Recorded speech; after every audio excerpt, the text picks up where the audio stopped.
Okay, we are live. How's it going? Good.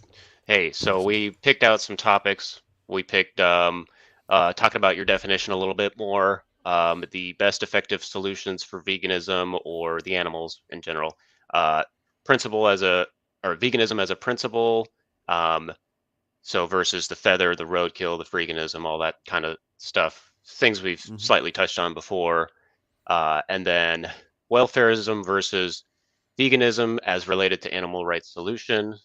So I think that kind of is going to cover today. So Yeah. um, do you want to start with your part about the definition? I think you're still um, on that word consideration, right?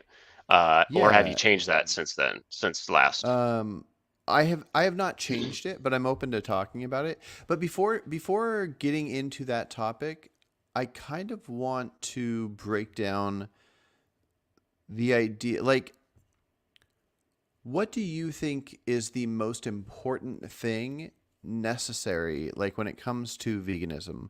Like, what matters the most to you? Like, if you took everything that you would encompass in veganism and you took like every bad thing that happened to an animal, you took suffering, you took death, you took all the different types of animals, and you were able to like put it into 100 units of what you view as veganism, and you could only pick like 10 units out of that 100 units to change, and you could snap your fingers, it changes overnight. I know it's hard to do the math of like what the units could be referring to, but like in your lifetime, if you had an effect on 10% of all of what you think of as veganism, what would that effect look like? Like I'm guessing it like it probably wouldn't involve like necessarily something like riding horses.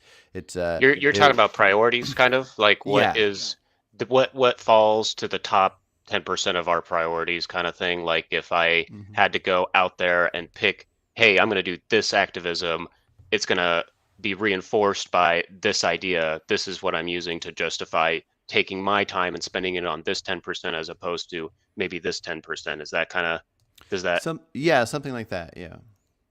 so, I mean, just off the top of my head, anything that really strikes at the heart or the root of the problem is probably where most of the time is going to be best utilized. So, if people are out on the streets, doing activism, which we see a lot of that on YouTube, we can tell that what we're doing is we're introducing into the public consciousness the idea of veganism. Most people have a sense of maybe kind of like what the diet entails, but they don't maybe know what the ethics are.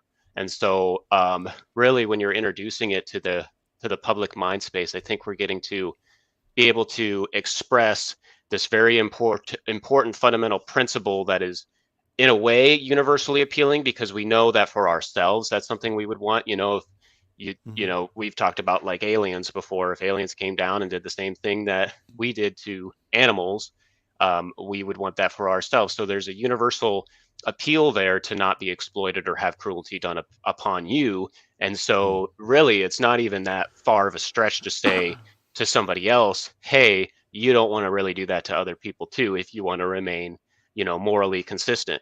And so that consistency is really the key to all of this because morals are, in a way, very subjective. Because even if, hmm like, we could get into the conversation about the meta ethics of this and whether or not morality is an actual real thing or if it's an actual, like, something that only internally can you establish, or hmm is there something outside of us that has this appeal that we can point at and go, oh, we're really close to being what I think is moral, right? So for hmm me, I kind of see it as morality is a real thing, but at the same time, we can never truly fully know that because none of us are omniscient. So, there hmm are going to be things that we don't take into consideration that might affect if something's moral or not. So being able to go into the public and tell everybody, and it doesn't even have to be the public; it could be people hmm um, about these ideas and really challenging them gets at least plants those seeds, and eventually, when enough people are vegan, which doesn't have to be the whole 100% of the population right away before you get critical mass. But Mm-hmm. basically, if you can get that chunk of people, then all of the other vegan related things that you want to happen, all of Mm-hmm. those individual issues that are all part of the anti-exploitation, anti-cruelty banner, will follow, and they Mm-hmm. follow because all of the groundwork has already been done, by basically getting that awareness out there and getting people to understand that this is a very serious issue. It's not just some willy nilly, kind of uh, choose it if you want it kind of thing. It's not a virtue like donating your money to, some cause that, if you donated to it, you're just going to be uh you're not going to have any money. It's not going to be kind of like some sort of virtue that um allows you to um do good. Like we talked about, an obligation that keeps you from causing those rights violations, which are established. We establish these rights because we know for ourselves we wouldn't want that to happen to us. And so that's kind of my take on like how to first initially get in there, um, Mm-hmm. and then everything else I think will follow. What do you take from Gotcha. that? Gotcha. Well, I I guess I meant more like if somebody told me I could end all of cow farming whatsoever, or end all of like bivalve eating, like I'd end cow farming. Well, I don't care about bivalves, but if I were somebody that did. And like yesterday, I had a conversation with somebody that owns a company that makes food out of insects, and he's a vegan outside of eating insects and having a company that involves insects. So I guess I mostly just was wondering, like, imagining that we can't fix everything. We can't make everything perfect. We can work towards fixing everything. And I don't think we need to break down what we fight for being like the 10% of what's most important. I guess I just mostly was curious. Like, so in my mind, if I were to answer that question, well, if I were to answer a question where if I was going to pick like the 50% or something of the most important things of all things that encompass veganism, it would be something like just saying, I want to end factory farming as we know it, or something like that. Where overall, the overall goal, I'd hope nobody would even do regenerative farming. I'd hope nobody would go hunting. I'd hope, all these different things. And if I learned more about, like, if I found bivalves to be sentient, I'd want that cut out and all that. So it's just, I guess I was just wondering in your mind if you view these different things as like, when I'm sad about what happens to animals, like these things are like way up here, and these other things, they should be fixed too because no wrong should be done, but they Sure. are so far less important. Of course, the answer to this question will depend on how you slice up that pie. So, Mm-hmm. normally, I mean, if you establish the criteria for like this is what's most important, then sort of ranking those type of things becomes easier. So, like in the case of like, let's rank it by suffering, which rights violation causes the most suffering, and then you can kind of rank it and then say it's most important because the suffering metric says so. But that doesn't necessarily have to be the only metric by which you measure it. I mean, for me, it could also be like the way I answered that question was based on the success metric, like which metric of action or which action is that you do is going to yield the most success, regardless of is that success going to come faster is probably the criteria that I would have used when I answered your question. So Mm-hmm. I can see what you're saying though about like you would pick to save cows over a bug. But again, now you've used the word vegan to describe somebody who eats bugs. But Mm. is that true? Are they vegan because they're eating bugs? I don't think Yeah, so. I don't know. I don't know. I at very least think that there maybe there just needs to be a word. I guess I'm trying to make vegan a word that covers something where maybe all the things I'm describing that should be vegan should just have a new word. But the idea that there is not a word for it, I think there's a problem there, and I think it negatively affects veganism. I think having what positively affects veganism is more vegans, right? And so if I Well, if guess they're actually vegans, then it might. But if they're yeah. not actually vegans and we call them vegans, then it might not.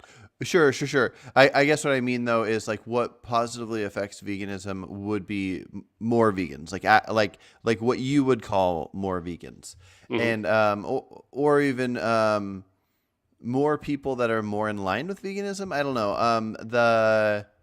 The higher numbers matter in a big sense. The more people fighting for a cause. So if, more vegan action. So there can be somebody that's very much not vegan. They're more than 50% not vegan. But if they are actively showing up to protests about fur and SeaWorld, they're the vegan element of what they're doing. The more of that in all vegan aspects, the better. And so I don't I don't think it's good to take somebody that has no moral consideration of animals, but when it comes to their diet, but cares about SeaWorld and like try to lump them into our group. But I, s- uh, I seem to come across a lot of good people, people that I'd call good, that fall into a range of 90% or more of what all like almost anybody I know would call vegan. And so if you have somebody that because of morals, they are interested in philosophy and they're interested in doing the right thing, and they decide that it is wrong for humans to consume animals and to own animals as property, and they don't have dairy, eggs, meat, leather, all these things, but because of their personal stance of checking out the research and saying like, oh, I don't value the sentience level of insects or something like that, to remove them from the group or to not have a group that's about, I guess I want, if veganism doesn't include them, I think there should be a group that includes them and includes you and me and the guy I know that eats 2 tablespoons of honey, but aside from that is completely vegan. And then I want to not be part of the vegan group anymore, and I want to be part of that group. Um, So let's just start kind of at the beginning, I yeah, think, yeah. because where you were going with this is that these people, they have consideration. So like the honey, or in the case of the guy eating the bugs, they have consideration, right? And Hmm. based on the definition that you've provided, that's kind of the term that you use to discern if they've reached that line of, hey, are you vegan or not vegan, right? And we kind of had Hmm. this conversation before. I think I've slightly drilled you on the word consideration, but Google says it means careful thought, typically over a period of time, right? Hmm. And you can go ahead and look that up now. Hmm. Um, is that is that the one you're using? Is that kind of like, am I fair to take this definition and then basically run a test against your definition to see, hey, is this person vegan, right? Yeah. Because by Careful definite thought. Yeah. because I've told you that for me, what prevents somebody from being called not a vegan is, hey, are they by definition vegan? And in your definition, what we've done is we've taken the word consideration and we've basically said, hey, if your consideration is based on sentience, uh, then we're going to call you a vegan. Is that Hmm. is that true? Um. Yeah. Yes. I think. Well, let's go through So it. maybe consideration is not the word you're trying to use here because, for example, if we have a dog abuser and for Hmm. an entire year the dog abuser thinks about not abusing his dog, he thought about this Hmm. carefully over a period of time because of the dog's sentience, but that's it. That's all he did. He just thought about it. And Hmm. technically, by definition, he thought about this carefully over a long period of time, but he never changed his actions. He still continues to abuse the dog. Now we know this person's not vegan because they're doing cruelty to another animal, right? Mm-hmm. We know that, but he doesn't know that. Yet he'll look at your definition and go, "Hey, I'm a vegan." And when Yeah. it comes time to debate whether or not he's a vegan, we're going to appeal to the definition of the word consideration. We're going to go, "Oh Mm-hmm. crap, he gave it careful thought. Oh crap, he did it over a long period of time. I guess he met Mm-hmm. your standard." Is that Yeah. is that not the case, or is that the case? No, I think it is. So I don't know if I think it matters if somebody has mental issues, if that changes what they, as long as they have the faculties capable of having a stance on something, then the mental issues that might lead them to something based on addiction or something just based on like anger management. I don't know. I don't. I think it makes sense to have a philosophy, whether it's veganism or just a word I create. I think it makes sense to have um, this thought because so the word with the word consideration, it's careful thought, and with the word moral, we're referring to something good. So Would you want it's to tell me the entirety of your current definition? Maybe throw it in the chat. yeah. Well, I'll put the two top pieces because then there's let's see if it'll all fit. Oh, it split it up a little bit. Um, but yeah, so it's kind of broken up into two, but we can ignore the actions part because I want the actions part to be there. But right now we're kind of criticizing if the part before it works on its own. But yeah, so like similar to how I've explained before that like when I first went vegan when I was 20, I was vegan for like a year and a half. But different people have different levels of how much addiction they have to food. So in the same sense, and I think if we break it down, we will recognize that it's immoral to eat vegan donuts. It's way more moral to eat like to eat meat. And after a year and a half of being vegan, my addiction took over. And even though my mindset did not change of finding this meat product immoral to purchase and eat and put in demand, I did it because I couldn't control myself. And maybe there's reason to describe my actions within my philosophy and like who I am as a person when that action took place. Similar to this person that has like that you're describing that has this mindset of wanting good for animals. So the way I view moral consideration, those two words kind of combined, is that you're a person that views animals as having a thing you value that you also value in humans. You can see if somebody gets poked with a tack and blood comes out and it makes them sad. Some people think that that only matters with humans, but to be what I think of as a vegan means that you extend that to animals. And so if somebody extends moral consideration, if they with careful thought view animals in a moral way, and they see that there is something to value there in a moral way, then if they happen to have anger issues where they like kick their dog or something, and afterwards they're like, oh, why do I keep doing this? I can't believe I keep doing this. It doesn't justify their actions. I think it should be illegal to kick a dog. If that's caught on film, you arrest them.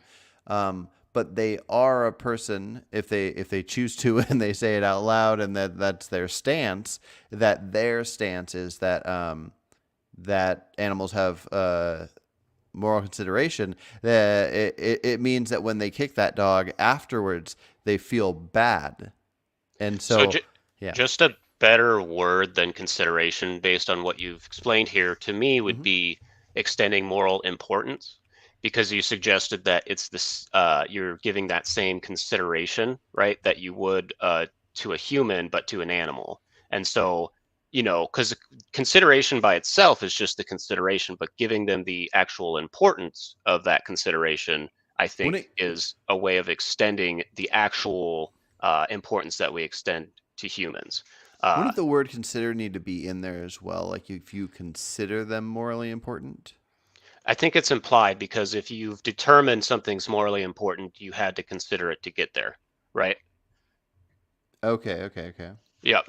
Uh, now, so I guess my thing here is that I definitely do think if what your word is pointing at is something similar to vegan but not quite vegan, meaning that individuals will still exploit, then it shouldn't be called veganism because fundamentally, primarily, that's where the word came from, is to not do the exploitation. Would you Mm-hmm. agree with that? And that, like, at least that's once after they first established, like, hey, this is a thing, then they started their society. Then they started getting into why are we doing this? Then they Yeah, determined, okay, we're trying to prevent exploitation. That's what we're doing here. So the yeah. original society kind of came together and came up with that. I don't think we should stray from the origin of this because then we're kind of erasing the history of it if we start to mold it into something that it's not. You know, Mm-hmm. and Yeah, so I think they exploit. I think that that also fits into mine. Maybe the word exploit should well, be added, but you I don't know if it's the. I don't think the exploitation is that it's so limited. It's because I think there's other elements of veganism that wouldn't include exploiting that, or at least depending on um, how you define it. If somebody is just thinks it's fun to shoot moving targets, but they don't have a machine that shoots out clay pigeons, so they just go and shoot birds. But they're not going to use them. They're just shooting them. Is that exploitation because they want to shoot them if they don't pick them up and go eat them afterwards?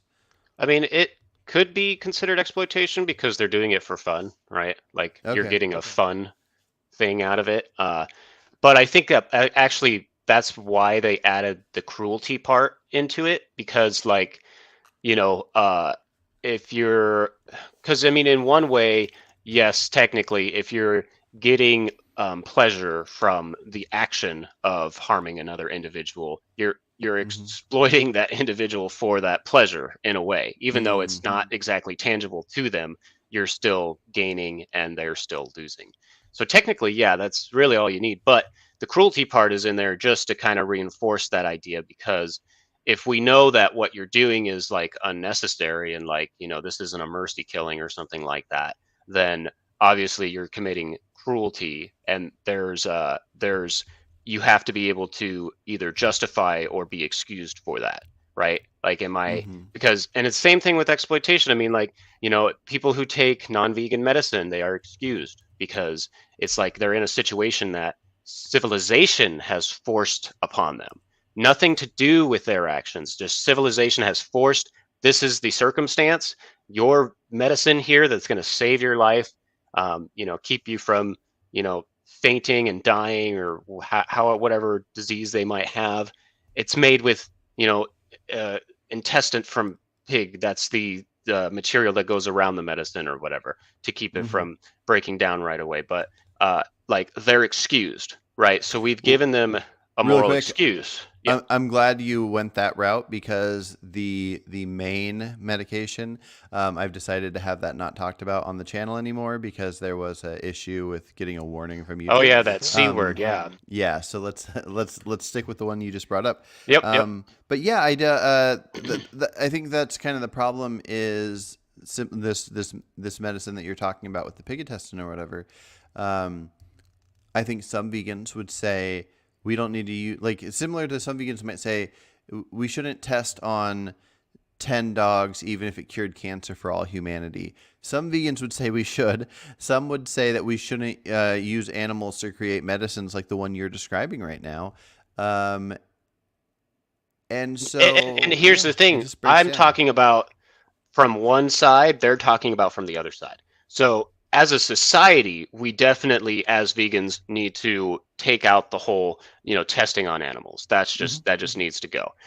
But when you're already in a position where, you know, other people have acted in a way that you wouldn't consider moral, but you're now faced in another dilemma where you have to be able to either be, you know, excused, or it has to be justified for you to take this action because of somebody else's action that you're basically the stepping stone to.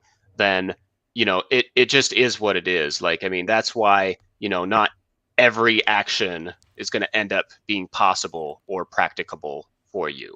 Mm-hmm. And so by taking that into consideration for yourself, you know that, well, I'm not here to just lay down, you know, my entire life and just die. Like, veganism is not just Mm-hmm. lay down and die because you cause crop deaths or because you're eventually going to need to take medicine that a non-vegan civilization is forced upon you to take, otherwise you die. Like, we're not asking anybody to go out there and willingly die. It's not a movement about pacifism. It's not a movement about you know, just being strictly so I forget the word now, but so virtuous that you just give up your entire life so that no more suffering comes as a result of your existence, right?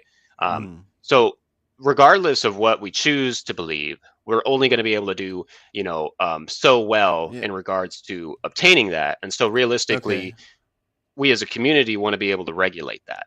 And Okay. so go Sorry, ahead. let me just ask a quick question on this. Okay, so if the medicine's all right, even though it took the death of a pig and the pig's intestines or whatever, um, if the medicine's okay because we're not asking anybody to go die, what would you say in a case where somebody goes to their doctor and they're like, let's say it's a woman that has very low iron, and even though me and you might know that if we could get this person the right doctor and make them the right meals, if they can't seem to get their iron up, they're trying a couple different things, and their doctor just says you need to consume this much meat a week. You can be as vegan as you want, aside from you need to have a steak once a week or something. Um, would you put that in the same category as the pig that died for the medicine? I That mean, if if this a is a doctor's saying it? if this is a vegan dietitian saying it, like a No, no, no, no. vegan, Let's say it's not a vegan dietitian, but it's just a normal person. Maybe she even works two jobs, doesn't have all the time in the world to track down a perfect doctor. Um, do you think in that moment she should do what her doctor says and eat the steak until she can figure out her life enough to be able to track down another doctor, or is that a limit that's not excusable well, where the pig one in the was? real world, unfortunately, sorry, fortunately, it doesn't matter because that vegan iron supplement does work. I mean, that's what the science Oh, shows. okay. And so, I mean, in the real world, if that were actually, like, say that was happening to me, you know, and the doctor was telling me, oh, hey, you have low iron here, and you know, I know you've been, you know, taking these supplements here, but clearly they're not working. I would go find a different vegan supplement. You know, I would go find a different, you know, doctor or actually dietitian, because that's doctors actually don't know jack about diet, unfortunately. For uh, sure. they Okay. so you go to the dietitian will tell you, yes, it doesn't have to be from an animal source, because factually it Yeah. doesn't have to be. I agree So it in a real doesn't. I just world, kind of wanted to test that yeah, that and idea of a medicine and yeah. now the way to test it is to say, maybe like, you are poisoned by it, you know, and you cannot consume the plant option. If you do Mhm. consume the plant option, it will poison you, right? Mhm. And so if you have to eat some sort of flesh, um, my reasoning here is, first of all, you know, can you find something that is not sentient? If there is a bivalve that's not sentient, which I am not convinced that there is, but, you know, say you were in a situation where, actually, Natalie Fulton just made a video about this. She said that if she had to eat meat, how would she do it? And she gave, like, you know, 5 different ways that maybe a vegan could, you know, get away with eating some sort of animal product that doesn't actually, like, come from an animal. So, like, there's, you know, there might be options out there, right? And you still got to exhaust everything. But at the end of the day, if you are here to you know, try to do your best, and you have proven that it's not practicable for you to live without it, then maybe an exception can be granted to that. And then individuals who fall into that category would get that exception, uh, unless it's like a spectrum. I'm imagining more of a binary where it's like you eat this, you're poisoned kind of thing. You literally can't. And then, you know, only making exceptions where it's absolutely necessary. And then, even then, still like continuing to look for options that will eventually not make it so you have to do that anymore. I mean, rights are, to me, established relative to individuals. So, like, we want to give these rights because for ourselves, if we were in that situation, we would be like, well, please don't eat me. But, I think we might understand if somebody ate us because they didn't literally have any other option for themselves. And, even though it may not be justified to do that, it might be excusable if you literally exhausted every single option. It might be Mm. excusable. So I don't, and I haven't gone down the entire rabbit hole for that to determine what that line clearly is, but I can tell you that, in the real world, there's not going to be really any excuses like that. I mean, I can't think of Mhm. a real world scenario where somebody cannot survive on a vegan diet. Um, can you? I wouldn't think so. Okay. I've Yeah, I'm sure people think so. Like Some think so, In but Germany, they tell the parents of vegan children, like, "Hey, this is not a healthy diet for your children," right? And mhm. they're a medical establishment in that country making rules, basically making veganism illegal for children. But Mm. to me, it's like, well, you have all these other countries in the world where it is legal, and you don't see cases of like people just dying because they got the wrong nutrients. If somebody Yeah, dies from veganism, it's because they had some sort of, you know, some other problem. It's not the yeah. plants that killed you. If you didn't eat enough food, maybe that eventually killed you, or Mm. you ran out of some vitamin that was super necessary, and then you had a stroke because you didn't have this one vitamin or something. Like, Yeah. I mean, that kind of Yeah, stuff. I don't know if I told you, but I have a daughter who's 7 and she's vegan from birth and she's perfectly healthy. Not that that Yeah. anecdote matters, but I think we are. I think there's a whole generation of kids that are all the way up to like teenage years that have been vegan since birth. I don't know of much more than that. I don't know if there's a lot of 20-year-olds in the U.S. that have been vegan since birth, but Yeah, no, that's a good point. I mean, there's several children who are vegan that are just as healthy as non-vegan kids. I don't like, people get obsessed about like, oh, well, you're not going to give them the right nutrients, and it's like, do you give your non-vegan child the right nutrients? I bet you don't right, even know not to chicken give nuggets them. and French fries. Yeah, exactly. It's like, come on now, like, unless you're doing your due diligence, I don't want to hear, crap from you trying to tell people how, to feed your child, when in reality, like, if you can't name that secret magical nutrient found in meat or animal products, if you can't name what that nutrient is, then I don't want to hear it, because you clearly are making assumptions and judgments about these people who have children, who are raising them vegan. I mean, Mhm. it's actually the way it's actually, if you were to feed this child a carnivore diet, you would probably end up being culpable for that child's, like, downfall, because they would get Mhm. sick eventually. That diet is not healthy for you, but a vegan diet is. And so it's like, we're kind of getting off on a tangent, but Yeah. like, No, you're all right. Yeah, let me. That's a perfect time to hop over. I just want to ask you. I looked up the word cruel. Willfully causing pain and suffering to others, or feeling no concern about it. I just wanted to really quick go over the idea of needing both words and needing them combined. So exploitation and cruelty. Does is there a is there an element of exploitation that you would call ever not cruel to the point where you need the word cruel? that's a good question, because I did answer earlier about, like, if you're getting pleasure from performing cruelty, then it would be exploitation. But just say you didn't get pleasure from performing cruelty. Say you just perform cruelty to perform cruelty. Maybe then it's not. exploitation by definition. I mean, you're not. I Hmm. don't know. I couldn't. What I about the couldn't. other way around, though? Is there any forms of exploitation to animals that you would call not cruel? Uh, I mean, let's say.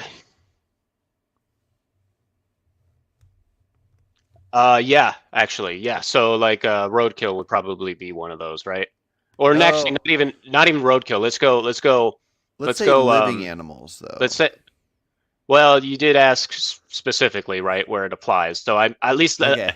actually let me go from roadkill to an animal that died in nature Okay. without having any exploitation done to it. Its body just is there, and then so it didn't nothing no cruelty happened to it, but then you take the body. Now you've taken the body from it. And, Hmm. and this is, I think this will lead into our conversation about the feather and the roadkill and the freeganism and the dumpster Hmm. diving and all that, right? So like, Okay. Well, just to preface getting into that, and then you take the floor. This is an example I try to give people when they say they see concern with using a dead animal's body, and aside from the slippery slopes and all this stuff, just putting it in a vacuum. If you took you randomly find this dead deer out in the forest, you put it inside of a metal box.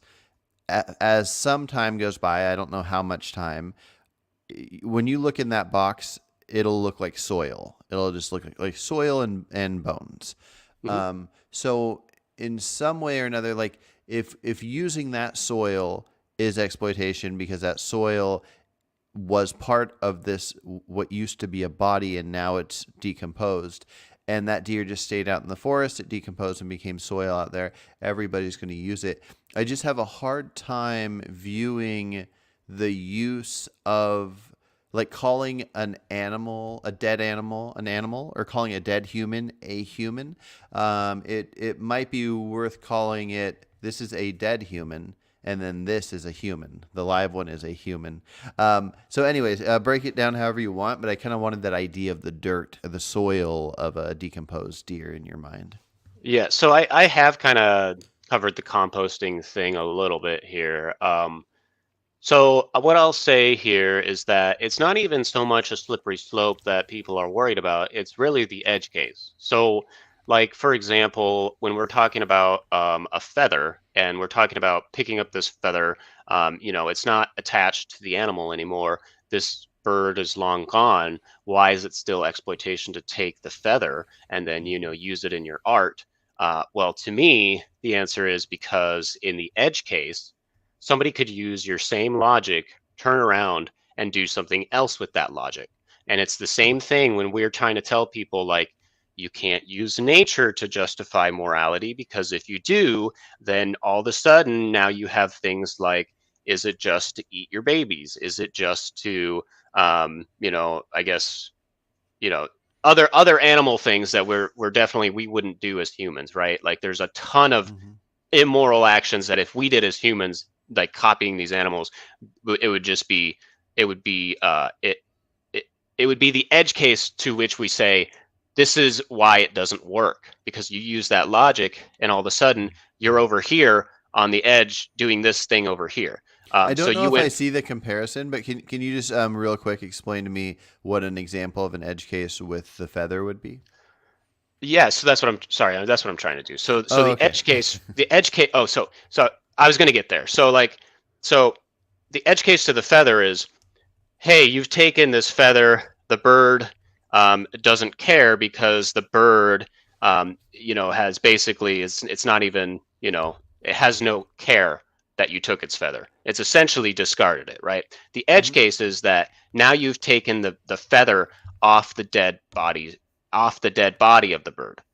So the edge case is you use Mm. the same logic to get to, hey, I'm not gonna take this feather off the ground. I'm gonna take this feather off the dead body. And so now what we have to do is we have to look at it in a situation where, okay, just throw the bird out, put a human in that spot, and now Hmm. what do we get? So people will look at the situation where the human hair falls out and lands on the ground, and then the human goes off and does something else, and that the human doesn't care about the hair anymore. Hmm. It's not a moral or immoral thing to take that hair. Yeah. Now, as far as like the bird is concerned, uh, that was the comparison to the feather just being on the ground. But let's say Hmm. it's not the feather on the ground. Let's say it's the feather on the body. So the same thing applies with a human. You have hair. If somebody walks up to a dead body, a human dead body, cuts the hair off the body, we would say, well, that person is taking something from a body that should have the dignity to be respected due to the fact that formerly it was sentient. We tend Hmm. to, as a society, respect people's bodies after they die because we understand that although they may not be sentient anymore, it's still the case that their dignity is alive, that their essence as a body, is still formally recognizing or pointing to their previous former self when they were sentient, right? The Okay. body is in a way sacred that way because things like, hey, because now we can get in the conversation of like, well, when a body dies, what can we use from that body? And Okay. if it's a human, we would probably say, well, if you don't have the consent, you can't use any of that body. That belongs to that person, even though they are dead.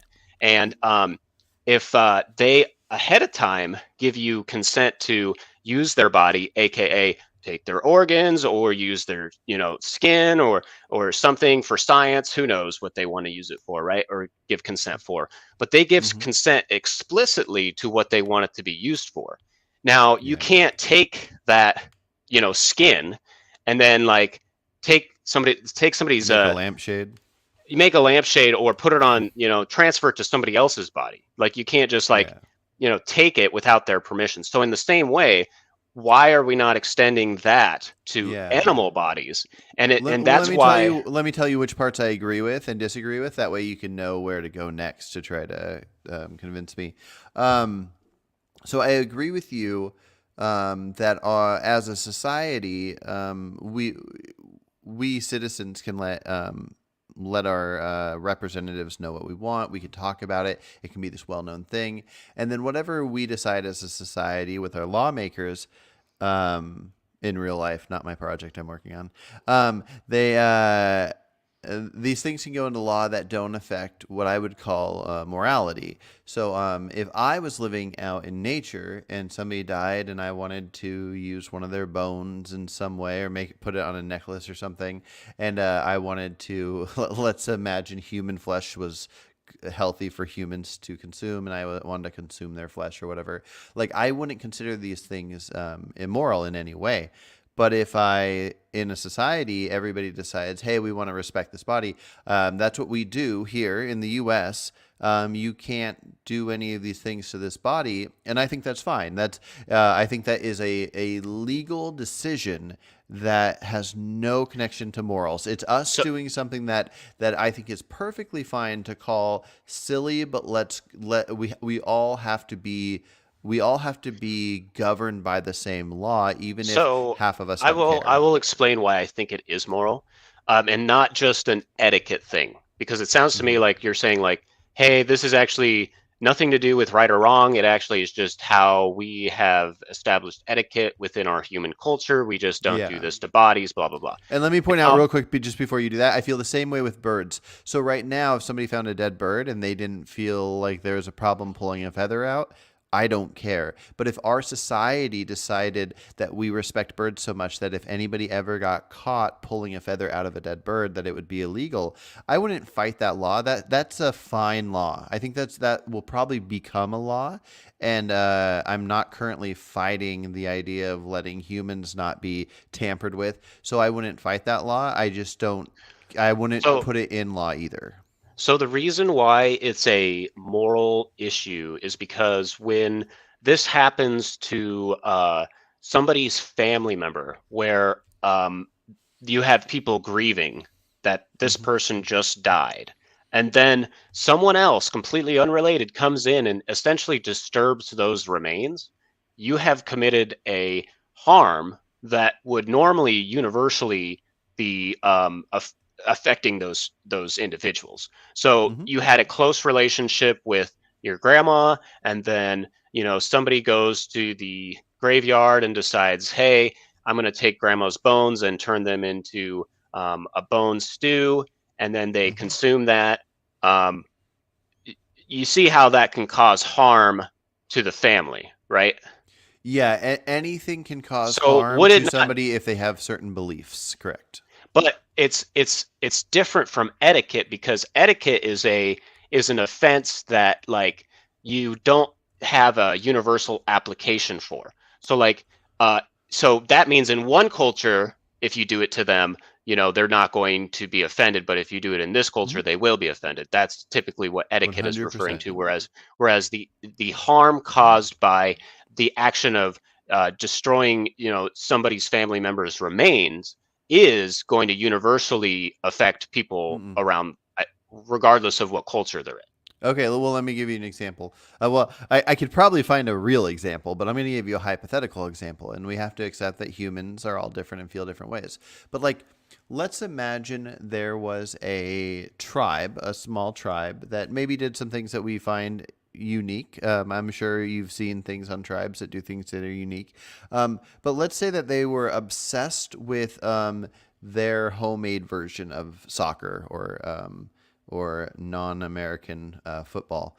And this was just like the ultimate thing of this tribe. Everybody plays soccer. They love this thing. And when somebody dies, they think the ultimate sign of respect is playing soccer with their head.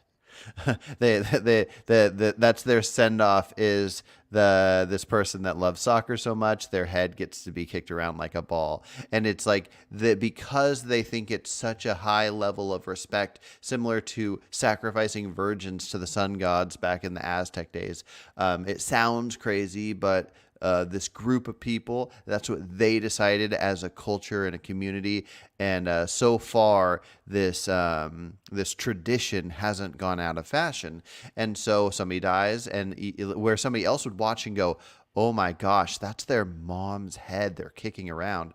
But to these people, they're feeling so much joy that this thing's happening. Anyways, So say you say yeah, you took say you took that head and you kept them from playing their game. exactly. Is that So not it's the same as etiquette. disturbing the remains? And, well, It comes you down to you see whatever the though that culture wants. the etiquette is the way they handle the remains.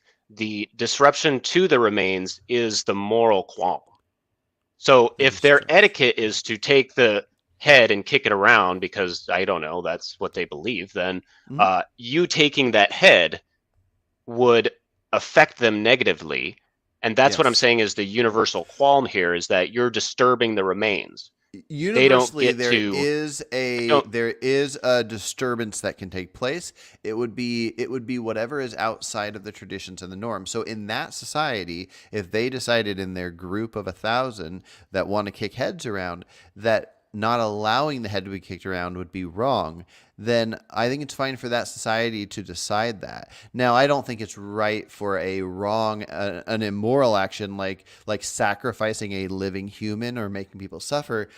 I don't think that can be right because of culture. So I mostly just said that for anybody listening that thinks I'm saying if a culture decides something, it's fine. I'm not. But I'm saying once somebody's dead, there's no suffering involved. Um, a society deciding to kick the head but around, there would be that's their suffering if you decision. disturbed the remains before they got a chance to actually put them to rest in But whatever only way because of they their do that. group agreed on decision. We don't have a group agreed on decision But about the taking feathers harm out of is birds. universal. The harm is universal to humans, because if What? your family member if your family member has their body disturbed before you get to the chance to perform your funeral, like, Mm-hmm. say instead of you kick the head around, you just lay the body for viewing, and then somebody steals the head, that would Mm-hmm. universally cause harm. In the same way, if they kick the head around because that's how they do their funerals, then essentially if you took the head from them, you would be causing them harm, because Yeah. now they cannot get closure. And that's what you're doing, is you're taking away their closure. And so you Okay. are Let me. causing a universal harm. So it is a moral thing. I see the mistake. I think you're wrong. I usually think you're right about most things, more right than I am, which is why I take notes to change things to what you say. I think you're wrong here, though. Okay, so imagine there's a society like ours that doesn't want bodies disturbed at all. The family members put them in the ground, and you can go to the gravesite and see it. Then you got that's society A. Society B is the kick the head around one, and then let's say society C, another tribe, maybe 1,000 people, maybe 1,000,000. I don't know. It doesn't matter. When their people die, they just set them anywhere. They just go put them in the forest or they set them down. They don't care. There's no agreed upon thing here. Anybody that gets to them can get to them. Wild animals can eat them. If a human gets to them, they can. Some people will leave their loved ones dead naked. Some will dress them up in their favorite suits or whatever and put on jewelry that the dead women loved or whatever. But there's no law and there's no standard of can somebody go and take those clothes and steal them or whatever. So in this society, their standard is there's no standard. And so I guess Well, their standard is leaving the body as it is, right? I mean, their standard is leaving the body without, like, at time after time, whatever people do to the dead bodies in the society, nobody stands up and says, hey, as a society, we need to put a stop to any of this. They just don't care. They don't even care about necrophilia. They say once the body's dead, they just don't view that as anything of importance at all, and it just gets sent out. In fact, they don't even do it themselves. Is this strictly hypothetical, or is this also, could we point to one example in real life? Nope, we're just going to call it hypothetical. Okay, so I would say if there's a species, like, I mean, it could be human, right? Or, well, let's call it human. Actually, it's not hypothetical. Sorry, it's how we treat birds in the U.S., but it's hypothetical for if it was humans.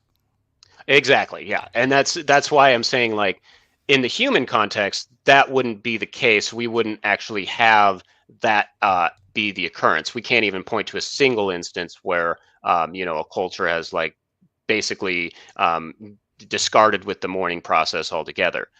Because in that situation, you're saying that there is no mourning process for us to disturb. And so the question is already kind of getting around the qualm by saying that, hey, whatever you're pointing at as the problem doesn't exist right now. So, like, let's pretend that doesn't exist.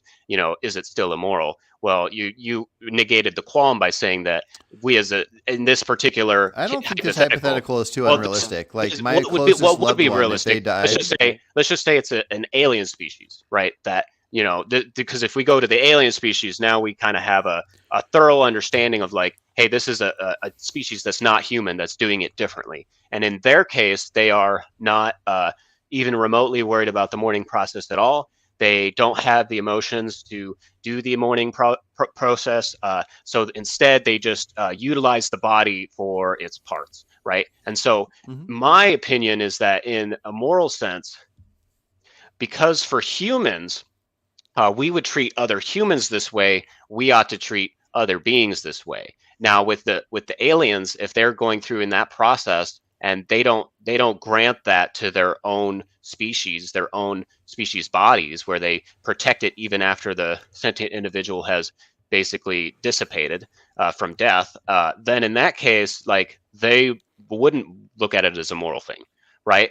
So to them, it's not moral. To us as a species, it's moral. For us, it's a universal thing. But that's because we have the necessary attributes. If there was a because you couldn't point to a single example in real life where they didn't. I'm the example. I can find people that agree. Hold on. If I can find people that agree with me, and if me and this group of 999 other people that agree with me, and there has to be more than that, we're in a place. If the closest person to me, my closest loved one, died, not only do I think it should be mandatory due to how our society, like how our earth is, that everybody should be cremated, and I know everybody doesn't agree with that. That's just my personal stance. But if somebody took the body, like, once somebody died and it was official, they are dead, there's no coming back, I don't care if some necrophiliac takes the body of my favorite relative. And I don't care, like, I don't view that as a human anymore. And so I get that people do. I get that there's a respect element. You don't view it as a human. So you're saying that if your grandma, was at the funeral, and then before everybody arrived, somebody took the body out of the casket and took it back to their house to do whatever they wanted with, are you not going to be offended or have some sort of harm result from that? Are you just going to be It might totally not be something okay? I want to see, but I have no interest in a funeral either. But are you totally okay with it? Like, I mean, like, Yes. is it so it doesn't harm you in any way when somebody steals your grandma's body? When somebody steals it, well, now you're saying Before steal. I don't view it as a basically, thing stealable. I'm saying they're disturbing the mourning process by taking the body, right? And I don't view removing it so like you cannot mourn the body for anymore. me It's personally, I don't gone. mourn based on a body.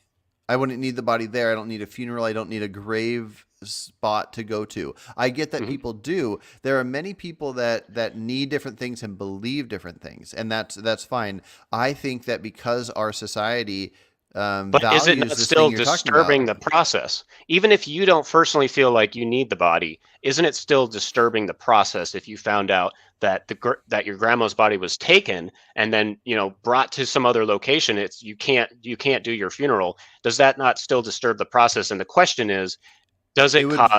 does it not cause any harm to you? Because w- wouldn't you still be concerned, like, like, hey, we shouldn't just have people taking the bodies of relatives of other humans that it doesn't belong to them, right? It's not their body to take away, and it really is the dignity of the human body that essentially gives it the right to stay undisturbed. That's I what I would say. I'm in favor of when there's a majority that feel that way, of even if I think it's irrational, I'm in favor of that being something put in law because it doesn't harm me to respect bodies. So I'm fine with it. I don't have any need to As disrespect far as I, bodies. But well, hold on real quick. I just want to point out if there's a dead body of a loved one and somebody took that, or if there's a dead body of a loved one and that was put in a cremation machine and then there was ashes and somebody took that, I don't view those as any different aside from I'm not used to that, so it'd be weird if I heard about it. I'd be like, "Oh man, that's wild." But only wild because of our society and what I'm used to. But But would it not no, cause you yeah. harm if somebody stole Harm? your No. family member's ashes? You No. wouldn't be you wouldn't be upset by that Yeah, like if so somebody stole your family member's some ashes. people need there to be a graveyard where they go visit or whatever. Some people want to do ashes and they need to go put ashes in the ocean of the favorite part of the ocean of that loved one.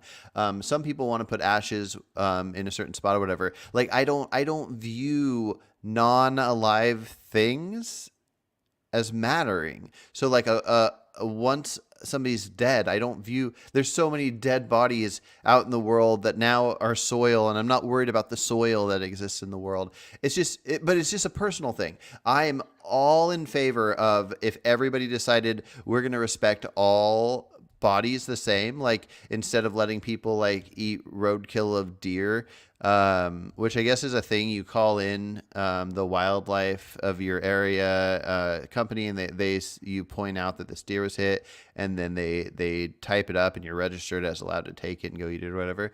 If we decided that we're respecting all, let's say mammals in our country in a way where you can't disturb the body, you can't do whatever, and we just give everything proper burials or whatever, I'm in favor of that. I would So try to argue for cremation, but so I'm not so going to go against that. for yourself, if Mhm. you had a family member die, you wouldn't have a uh you wouldn't care what happened to the body.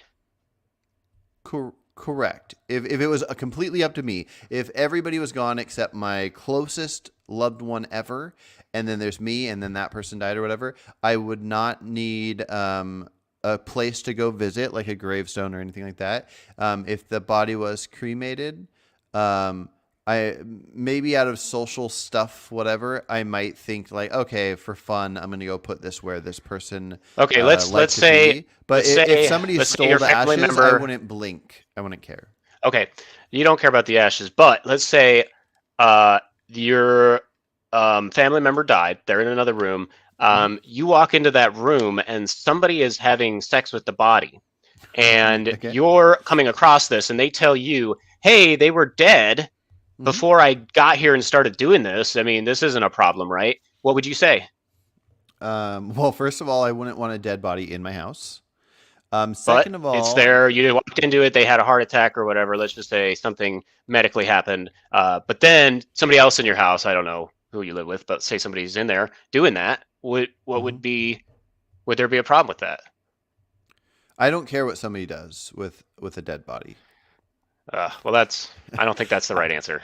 I I, I think it matters because like hopefully it doesn't make me a bad person. I just don't care. it would probably disturb you on some level to see that, like to be like, oh shit, like somebody's doing something that's really disgusting here. It's not just the disgust, it's the harm that results from that disgust that is universal to disrupting the mourning process, which is Correct. I what don't happens want when you that. disturb the remains. Well, So that's I'm one thing saying I it would is care a about. moral thing because it does eventually get to a point where it's like you're disturbed by it because somebody's like doing something wrong, and you can't maybe like point at it every single time. Maybe it's like a Yeah. spectrum where like, oh yeah, I plucked a hair off my grandma's head and that wasn't If like immoral versus like having, sex with the body. That would be very, very immoral. But basically, even if it's on a spectrum there, even if it hits that spectrum at 1% or even less than 1%, above 0%, we can see that we're crossing a line. And that line is that we're basically disrespecting the individual who used to exist, who we're not going to give any sort of sense of dignity to, which we ought to because other people care. And I'm saying that not just because humans care, but because other animals care too. There are other species out there that will turn around and basically bury the bodies of their family or mourn, Mhm. and if another human's like, oh well, I'm gonna go take this gorilla's friend's dead body while they're here mourning, or maybe it's not a gorilla, maybe it's some other animal like a monkey or something, and they're mourning, and they want to bury that body, but then you take that body and you run with it and you steal it and you go eat it, and that animal, that being, is now disturbed by the fact that it can't even mourn because it just saw something that was just like unbelievable happen before its eyes. Like some other Mhm. species came and just took the body, this dead body that was to them important in their life. And so, like, this is what ties it back to the bird, is that because in the edge case where you take the feather off the body, even though in some cases there might not be any other birds to witness what's going on, or there might not actually be a being that we can point to that was like, oh, they were harmed this time. The fact that we have a principle that prevents us from crossing that line prevents the Mhm. possibility of the immoral harm occurring. And that's the principle of veganism in its face there, basically Mhm. preventing us from grabbing the feather, which also prevents us from taking it off the body, which also prevents us from Mm. stealing a body from a being that cares about this body, running off with it, eating it, while this other being is suffering as a result of our disturbance to its mourning process. Yeah. That's what we do Well, with humans. We say, don't do that with well, hold on, humans. hold on. And I'm you may not curious. agree. Do you view the fallen feather from a bird flying and the bird keeps going? It doesn't look back. The feather falls. Do you view that feather the same as like droppings, like if a cow is in the forest and poops, and the idea of taking its manure to use? Do you view those identically? I would say if you are the guardian of an animal, you have a Let's say no responsibility guardian. We're to. talking nature. Okay, so if you're not a guardian and you are in the forest and you see some crap in the forest, if you can, you might be able to justify doing something with it, like instead of just leaving it there. If this thing is ecologically unsound, going to cause disease in your area, Nope. Let's spread say it's not. disease. Well, if it's not, then just leave it there. You don't need it. Like, why do you But but need poop? but if you wanted to go get a 5 gallon bucket of dirt from the forest, and you could get that dirt and then go and add it to your garden, that or whatever, um, you wouldn't view the poop as the same because it came from the animal. Like it would have to become unrecognizably broken down to become soil before it's acceptable to use. No, it probably wouldn't be that. It would probably be more like the territorial autonomy. So if an animal comes onto your property, and like basically is shitting in your garden, and you decide, hey, I'm just gonna throw this piece of crap into my compost, like because I mean, what's the difference between doing that and then spraying it with a garden hose or burying it right then and there? I mean, Mhm. you're keeping it off, this garden area that is yours, because this is what you need to do to have some more food or Mhm. something. um, Well, let's just you're keep it not in the forest. Well, if it's in the forest, then I wouldn't go out looking for animal manure, because like then you get into a situation where it's like, well, what if it's bat guano, you know? Mhm. And bat guano, if people are going out and collecting bat guano to put into fertilizer, they are going to commodify it. And if I can't say that that is, immoral, then what's going to happen is a line's going to be crossed. And essentially, what'll happen is, because you're um, going into the territory of another animal, that's the line there that says, hey, I'm essentially, this isn't mine anymore. It doesn't belong to me anymore. And it doesn't necessarily belong to you even when it is on your property, but you have a justification, which is stewarding, that is, hey, I need to remove this feces because it's going to cause like some sort of disease. So if you don't have that justification, then there's no reason for you to go and take it, because then it will become like I get that it's droppings and these animals aren't going to use those droppings, but if it's their territory and we're entering their territory, we're going to probably cause interference eventually. Humans just do that. We Mhm. eventually cause so much interference that we're in that cave and we're disturbing the bats, all of a sudden. Hmm. So it's kind of like, you really do have to be careful, even if you are saying that this is a discarded thing that the animal doesn't I want. I You think we can break things apart. I don't think we need to look at slippery slopes. I don't mind that you are, but if an animal poops and it's there in the forest and the animal's long gone, viewing how we would do the use that versus the idea of following that animal and grabbing it the second it falls out of them. We could view those as separate, and also view the cave as separate too, the dwelling, and also even separate from that. In the same way that we go out and we film and make documentaries on animals, if we ever discover that an animal goes back and reuses its own poop, then there could be an argument for that. So I think each thing is its own Exactly. If case. they eat their own crap, which I guess some animals do that, right? I mean, Hmm. um, why would we be? It would be the same as like the chicken eating its own egg. Yeah, And if it does, yeah, we just have to be aware of that, and so that so would affect our morals. So my framing for when is it okay, comes down to the basis of, do you have that individual's consent? And that, for me, for a human, is why it becomes okay. So, for example, something like breast milk, you have the mother's Hmm. consent, then Hmm. it's vegan. Whereas if it's a human, and so if I take a crap and I put it in a compost and I make a human manure compost and I'm just letting it sit there, doing its hot compost thing and letting it warm up. Eventually, it's going to break down. It's going to become just total compost. But in the meantime, it'll be a crap compost with my personal crap in it. Now, if it's on my property, you can't just come over and take my crap compost. That is mine. Hmm. It belongs to me.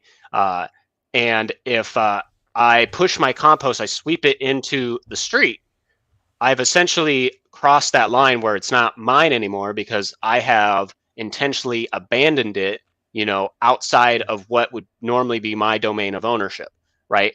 And so choosing for me to do that would be like me giving consent for you to come and take it. I You just know, don't know if it's we can argue with domain when it comes to animals. Well, they don't understand domains, so the Yeah, the exactly. the Yeah. right thing to do is to give them the entirety of the domain. Give them, because they're not going to be able to say, "Oh, I can only stay in this forest. I can't cross over into the concrete jungle over there where all these humans are walking around." God, if The there's no. bird crosses and thinks, "Hey, this whole planet is, for me to go to and do whatever I will and stay wherever I want. And if Hmm. some other species has a problem with it, maybe I'll go away." But they don't have that concept of ownership, so we should give them basically the rights to go wherever they want to, if it's not like, if there's not a conflict of rights. And that's what it would be, kind of like, that gets into the conversation of when is it okay, to shoot an animal. I guess if it's actively trying to kill you, you know you Hmm. could justify it. But like, if it's just in your territory, like a bird or something, like, and they decide to leave their egg, and if it's on your property, maybe there is a need if that egg starts like rotting to Mm-hmm. remove it, but I would not touch it before that point. I would not, because there's a chance, the bird might just be gone and you just don't know. And that's kind Yeah. of the problem with real life, is most of these things, they're not really knowns, they're all unknowns. And so we have to act as though we have to give that benefit of a doubt.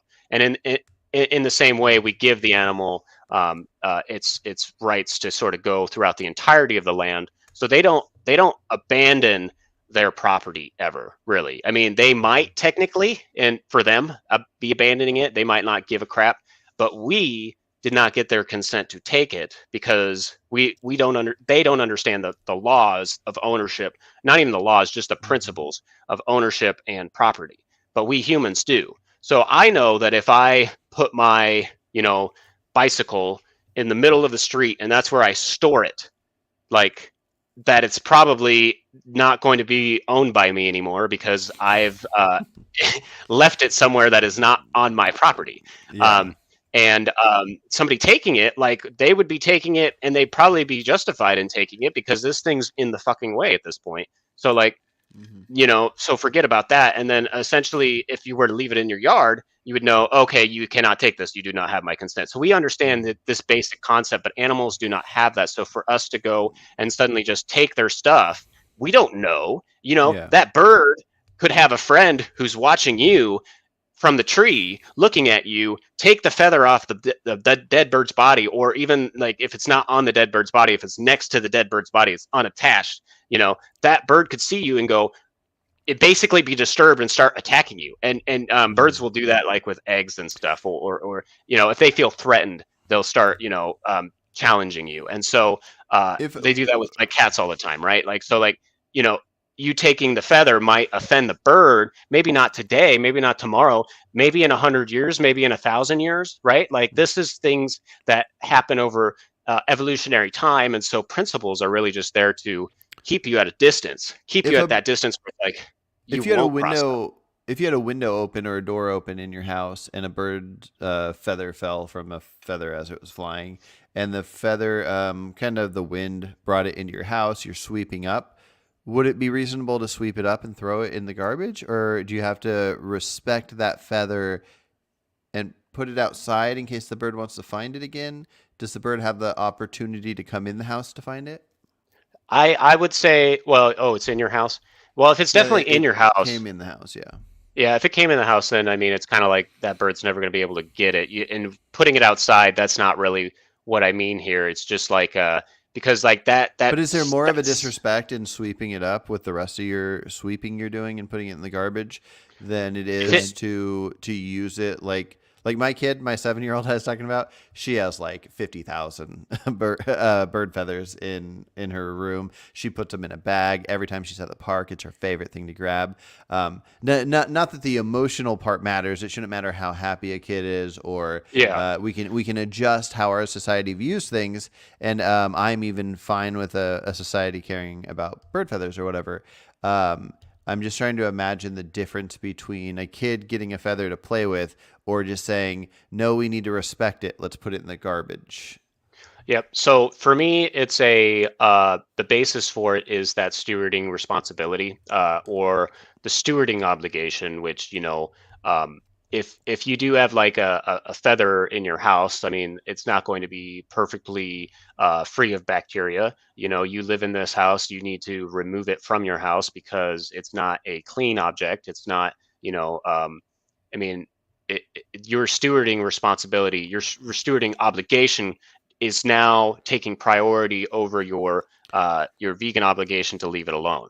So you do have other Let's say when obligations. the wind blows it into your house. So it fell off a bird, the wind blows it into your house. You happen to have a bucket that is labeled bird bacteria removal, and it's like a water of sorts, and it falls into that bucket, and then all the bacteria is removed, and then somebody kicks the bucket and it flies out of the bucket, and it passes in front of a fan and a heater at the same time and dries. So now it's back to normal feather structure. There's no bacteria. A kid Hmm. wants to grab it and play with it, or it could get swept up and thrown in the garbage. Yeah, I wouldn't play with it. Even, basically, it sounds like basically like, so But what's the the idea. value difference putting it in the garbage? Would you say that ideally somebody should like bury it and like view it as a not a mourning process because you don't have any close connection with the bird that you haven't even seen, so it's just a feather. But is there a respect that somebody should treat it how they treat their own dead, or is it just garbage because it doesn't have any moral value, but you don't want to disrespect it by playing with it? So it's the commodification part that, like, we don't What want was to that word you use just it. said? Oh, Commodification. commodification. I thought you Yeah, said something we else, don't. and I was about to look it up, but then I realized what you said. Okay. We don't want to use it in any way because then, as soon as we use it, we're giving that impression that the vegan principle of leaving it alone because, some other animal, has really the ownership over it. The only time they lose ownership over it is when that stewarding responsibility comes into play. You need to remove this thing from your house or your property because of bacteria. If you decide, hey, this thing is actually not full of bacteria, I don't have to, do anything to, get rid of it. The fact that it's still inside your house is, I mean, I wouldn't, I would consider that now it's like putting it's like putting someone's human finger bone on display, I mean, right? Because, like, wouldn't it be like the human finger bone flew into your house and landed on your floor, and then the same thing happened where the antibacterial stuff got like it got sprayed onto there, and then now it's not full of bacteria anymore. Are you just going to leave this thing in your house? Well, I mean, it's it's an animal product because it came from an animal, and Mm-hmm. you don't want to just suddenly like hang that on your wall and just be like, hey, I'm vegan in every respect besides the fact that I collect, you know body parts. Like, Mm. it just doesn't fly with the principle of like being able to say like those animals deserve their respect. So, like, if you remove it from your house, you're doing a stewarding responsibility, regardless of whether or not it has bacteria. But pretty much, the idea here is because it has bacteria on it, it's not going to be 100% free. You're going to have a stewarding responsibility to remove it from your premises. So you remove it from your premises. It doesn't really matter if you throw it in a compost or throw it in a trash. Like, at that point, it's something you have to do because that's your responsibility. But if it's in the forest, you don't have that responsibility to the forest to be like, hey, I need to clean this feather off of get the bacteria off of it. At that point, the bacteria will become useful to the stuff in the compost and the soil where they break down, and turn it into the soil like you were talking about at the beginning. So, Mm-hmm. to me, like, and then kind of like just to touch on the guardian thing, because we didn't talk about that, but if you're the guardian of an animal, you have a stewarding responsibility to that animal to clean up its waste. So if you throw that waste into a compost, well, you already. Oh, you got muted. Hello? Yeah, it says you're muted. I don't know if you clicked your mute button somehow. Maybe, can I unmute you? It's not letting me unmute you. Cannot unmute your guest. Their mic isn't connected, it says. Oh, there you go. You're back. There we go. Yeah, no, my headset disconnected for a second. Oh, Anyway, gotcha. Mm-hmm. just to wrap it up here. So, on the stewarding responsibility thing of it, if you have guardianship over an animal, to me, the reason why the guardianship is like it basically allows you to dispose of the animal products is because you have a stewarding responsibility to that animal that is of greater importance than in this case the vegan principle to not touch the animal product or whatever it is, the animal uh, body part. And so like that's where this separation comes in, because one moral obligation becomes the more important one, and the one you ought to adhere to, even though it's still an obligation in every other circumstance to not not use the animal, droppings or whatever. So like going out into the forest will be like the same as like entering their territory where they live and basically actively possibly disturbing them.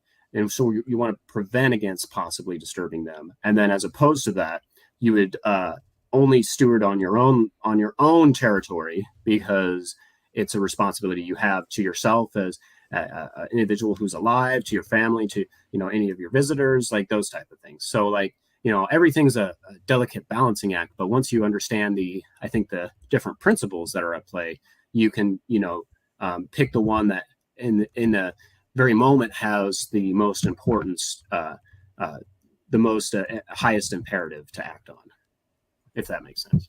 Yeah, I gotcha. Okay, are you able to see chat?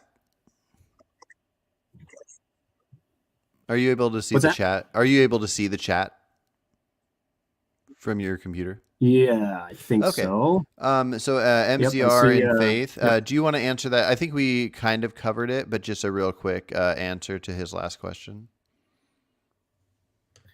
He said, I don't know if you guys covered the non-vegan potting mixes. Is it ethical to use something with turkey litter? Most products are animal-based.